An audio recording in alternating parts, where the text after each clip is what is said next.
Look, your workflow is sacred to you. It's often tightly refined to work best for you, for your projects, and for what you've got around you. I'm not here to tell you that it's bad, or even to tell you to change it. But you may not have thought about this trick that could save you a lot of time and offer some flexibility. Saving my own presets in Logic Pro has definitely given me that. So let's see if it can help you out in the same way without ever-evolving workflow journeys.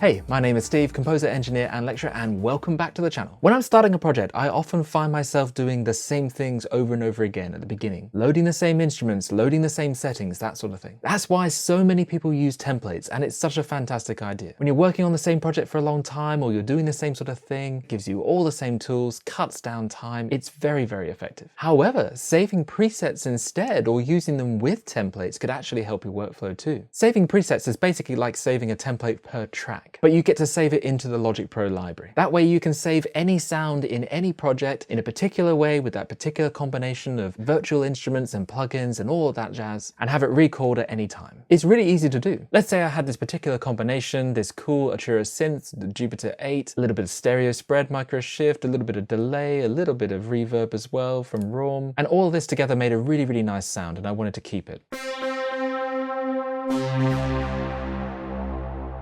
I think that's pretty cool. I definitely probably want to save that and use it again in the future. What I'll need to do is open up the library with the Y key or this button at the top here. And with my track selected, I'll need to hit the save button. This is going to take you to a default path in patches and instruments. And you can create a folder under here for something like synths. And then I'd come in here and maybe give it a name that makes more sense to me. And then I'd hit save. Now in that save, it hasn't just saved the instrument, but it's also saved everything on that track. The way that it's set up with the volume control, the mute, the pan, everything like that, as well as all the audio effects that you've got on there as well. It's saved everything together. And if I add a new software track, and I just come to my user patches in my library, I can go into any of the folders that I've created, like the synths one, and I'd find my lead there. Giving it a click loads the entire thing, and I've got the same sound back.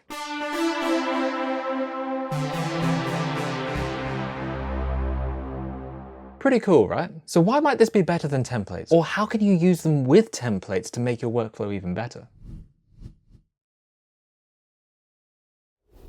Honestly, loading huge templates takes ages. If you've got a huge amount of software instruments in there, it's going to take a long time for those all to load. That could be a problem at the beginning of the day when you load it up for the first time. It could be a problem when you load up the session any other time after that. After you've saved it and you want to reopen it, that's going to take a while. And it can even lead to your system crashing, or more likely to crash, because it's trying to process all this information that it might frankly not be using. You may have come across that dreaded overload message before, where it comes up and just says all these plugins are just too much for my computer. You could freeze tracks to get around this, but there might be a better way. Let's say you have an orchestral template, but you actually really only want just the strings from it. You could open your big orchestral template and then go through and delete everything you don't need, or you could load up a blank session and use presets to load just 5 lines. For example, I've got under my user patches here a section for the BBC Orchestra. I have a full BBC Orchestra template that I could load up, or I could jump into here and load any one of these individual instruments.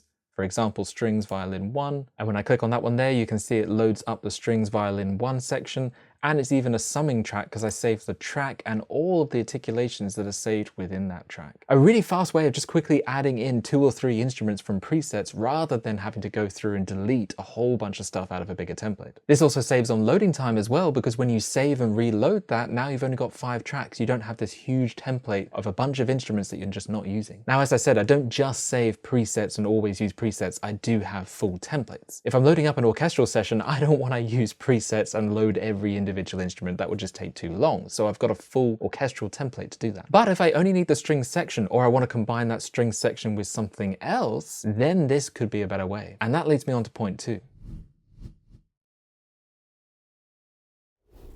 Have you ever loaded an orchestral template and then wished that that string library you put in there was a different one that you have? Or maybe you want metallic percussion instead of the standard percussion with the rest of your orchestral library. This is where presets could help. It's the flexibility of it. If you want to mix and match different sections of the orchestra from different sample libraries to get the right effect that's unique to you, you could do this with presets, which would probably be faster than trying to make a template for every conceivable thing you're going to use in your future. You could have an orchestra made up of heaviosity strings, cinematic cinematic studio brass, Spitfire audio woodwinds, and maybe damage to percussion. I just thought of that now as a combination, but trying to imagine what I might use in the future is going to be a bit of a tricky game. And I don't want to be sifting through, 20 to 100 different templates when really it's a very unique combination that I'm requiring. So just loading up the different sections from the presets library will make that job faster. You could also make quick changes to your existing templates just by swapping them out using the presets. You could take your big orchestral template from Spitfire Audio and remove the brass and put in the cinematic studio brass if you want. Maybe you just want to add a solo performer. You can quickly throw that in from your preset library. Another way I see this helping as well is with recording engineers. I often see recording engineers or mix engineers have these huge templates that they use, and I've never been a big fan of doing that myself. I guess because I can never say with certainty what kind of band is going to hit the studio that I'm going to be recording. And I don't want a template that's ready for,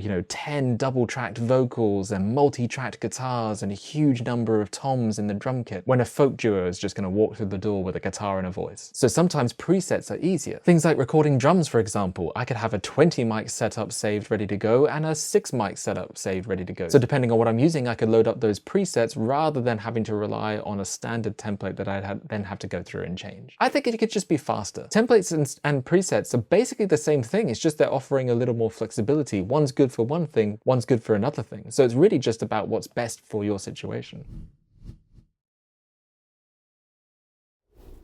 Now, the third thing, of course, is a no-brainer. It's what presets are basically for, which is saving your favorite settings and being able to use them anywhere. Rather than having to recreate the sound again, wouldn't it be easier just to be able to recall it straight away? What I like about saving stuff in Logic Pro's presets, though, is that you've got one location where all of your library presets are stored, which is your main DAW library, and they're not scattered across the many VSTs or software instruments that you use with their own different methods of tracking your favorite samples. You could just go to one location, pick out the entire thing, grab it, and you're done. And of course, it's not the thing that you use a template for just to save one type of sound, so saving quick presets that you could then throw into your templates at the drop of a hat is very useful. But the key win here really is the fact that it's one location and not scattered across the myriad of different ways that VSTs save their information. So you can have one single library with all of that stuff that you can migrate to the next machine as well, and you can always save and transfer and work with in the future. So check out Logic Pro's presets and see if they're right for you and your workflow. If you want more Logic Pro tips, now is a great time to subscribe. There are plenty more on the way, but otherwise I will catch you